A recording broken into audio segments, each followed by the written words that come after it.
केकरा बाल पतू रहे छी घमंड में, हमारे नाम चले पूरा प्रखंड में। केकरा बाल पतू रहे छी घमंड में, हमारे नाम चले पूरा प्रखंड में।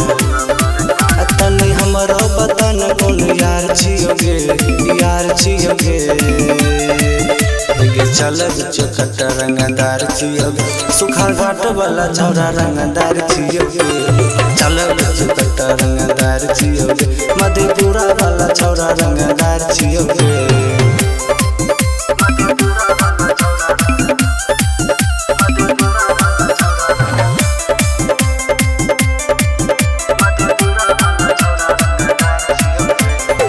पापा थानेदार के छौरी बड़का बुचे विधायक गे, देखे में लागे चोला पुआलू चा एक नंबर खलनायक गे। पापा थानेदार के छौरी बड़का बुचे विधायक गे, देखे में लागे चोला पुआलू चा एक नंबर खलनायक गे। तोरा यार से भी बेसी खून खार छियोगे, खार छियोगे। चलब चौकट रंगदार छियोगे, सुखा घाट वाला छौरा रंगदार छियोगे। चलब चौकट रंगदार छियोगे, मधेपुरा वाला छौरा रंगदार छियोगे।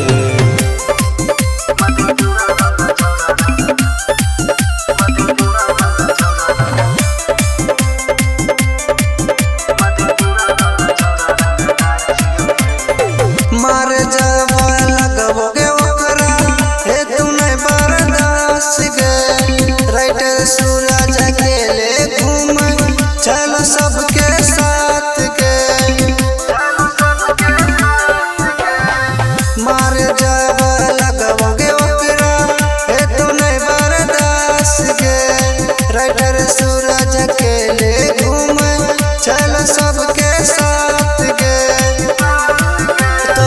से भी बेसी खून खार छियोगे, खार छियोगे।